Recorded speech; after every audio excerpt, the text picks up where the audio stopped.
नाज़रीन, हैदराबाद में कोरोना का बचाव लाइ वैक्सीनेशन जो अमल जारी है। सेहत खाते के इख्तियारनि अवाम के अपील कई है तो हू 1166 ते पान के रजिस्टर कराए जल्द का जल्द वैक्सीन कराइन। वधिक तफ़सील हिन रिपोर्ट में।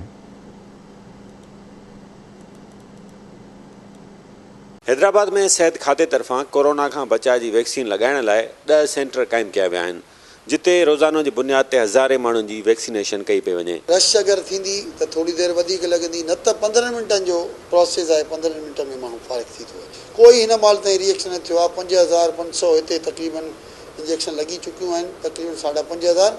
कोई भी कोई अहिड़ो मिसहेप न थियो आहे। हर एज फैक्टर जो माण्हू आयो आहे। 80 साल जो भी आयो आहे, 85 साल जो भी आयो आहे, 90 जो भी आयो आहे।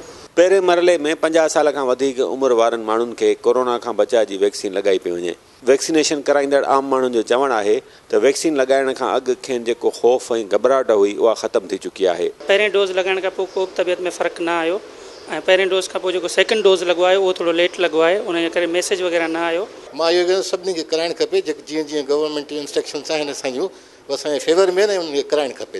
हिनखे मां मोबाइल ते पंहिंजी रजिस्ट्रेशन कराई, जीअं यूजुअल कोर्स आहे, जेके इंस्ट्रक्शन्स आहिनि टियों ॾींहुं मां कराई आहे। माशाल्लाह सुठी सर्विस आहे तमामु। हर लिहाज़ खां I am very much satisfied with their services ऐं शुक्रगुज़ार आहियां त अहिड़े दौर में इहा सर्विस असांखे मिले थी पई। सर मूं टियों ॾींहं ते माइट मुंहिंजो वेठो वञे चयो कि नंबर मिला तो तुंहिंजो ईंदो, तो हुन में अची वियो नंबर, तव्हां वैक्सीन कराइजो। न रवैयो सही आहे, बाक़ी जे स्टाफ थोरो वधीक हुजे न त वधीक आवाम लाइ बहितर आहे। लाज़मी लॻाइजे, छो न लॻाए, उन में फ़ाइदो आहे। कोरोना खां माण्हू बची वेंदो। असीं हणाईंदासीं, पंहिंजे ख़ुशी में हणायूं था। छाजे करे हिकिड़ो मर्ज़ आहे हिकिड़ो, सो उनखे शफ़ा ॾियण लाइ इंशाल्लाह। न माशाल्लाह माशाल्लाह सही आहिनि, सही सुठे प्यार मोहब्बत खां अचनि था सभु।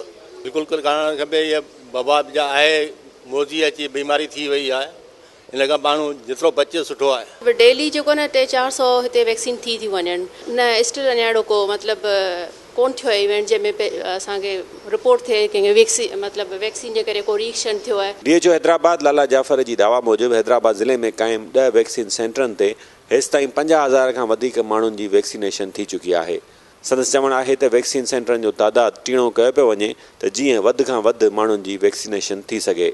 माण्हू पंहिंजो मोबाइल खोले मैसेज में वञे ऐं मैसेज में लिखे पंहिंजे शनाख्ती कार्ड खे ऐं 1166 के पंहिंजो मैसेज करे छॾे। हैदराबाद न, पूरे सिंध जे माण्हुनि खे रिक्वेस्ट कंदुसि त जल्द अज़ जल्द अचो ऐं पाण खे वैक्सीन हणायो। असां हेसि ताईं तक़रीबन 50,000 वैक्सीन करे चुका आहियूं हैदराबाद डिस्ट्रिक्ट जे अंदरि।